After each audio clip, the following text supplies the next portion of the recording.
அதற்கு மரியாள், இதோ நான் ஆண்டவருக்கு அடிமை,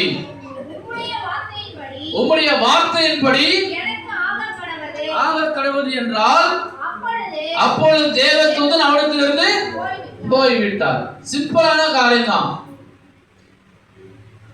மரியாளுக்கு தெரியும் அந்த ஒரு குறிப்பிட்ட ஸ்டேஜ் வரலனாக்கா குழந்தை பிறக்காதுன்னு தெரியும்.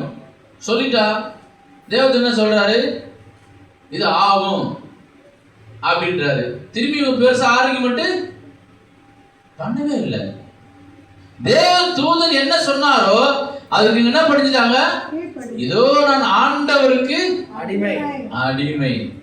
எப்பொழுது நீங்களும் நானும் ஆண்டவருடைய வார்த்தைக்கு கீழ்ப்படிஞ்சு, ஒருவேளை இப்படி கூட சொல்லலாம், இப்ப தேவதூதர் வருவாங்களா, வந்து நம்ம நேரா சொல்லுவாங்களா, இல்ல இயேசு கிறிஸ்து நேர பேசுவாரா? இயேசு கிறிஸ்து யாராவது பார்த்துருக்குமா? தேவதூதர் யாராவது பார்த்துருக்கிறோமா? கிடையாது. எப்படி நமக்கு ஆண்டவர் வார்த்தையை கொடுப்பார்னா, ஊழியக்காரர் மூலியமா தான் ஆண்டவர் என்ன பண்ணுவாரு, பேசுவாரு. அப்ப ஊழியக்காரர் இங்கிருந்து பேசுகிற பொழுது அந்த வார்த்தைக்கு என்ன பண்ணணும், ஆமென் அல்லேலூயான்னு சொல்லி அதை பெற்றுக்கொண்டு அதுக்கு என்ன பண்ணணும், அடிமையா இருந்துடணும், அடங்கி இருந்துடணும். நீங்க அப்படி செஞ்சு பாருங்களேன், நீங்க அப்படி செஞ்சு பாருங்களேன், உண்மையிலே அது பெரிய ஒரு ஆசீர்வாதம் கண்டிப்பா இருக்குங்க.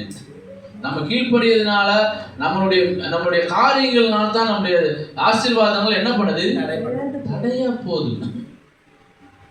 மரியாளுக்கு தெரியும் இது நடக்காதுன்ட்டு. ஆனா என்ன பண்ணாங்க, ஆமா, ரோமர் 6ஆம் அதிகாரம் 22 படிச்சிருங்க. ரோமர் 6:22. ரோமர் அப்போஸ்தலர்கள் ரோமர் விடுதலையாக்கப்பட்டு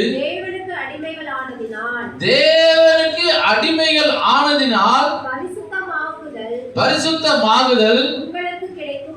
ஆமா, நம்ம தேவனுடைய வார்த்தை கீழ்ப்படிஞ்சிடணும். தேவனுடைய வார்த்தை கீழ்ப்படிஞ்சிட்டா நம்ம என்ன பண்ணலாம், ஆசீர்வாதங்களை பெற்றுக்கொள்ளலாம்.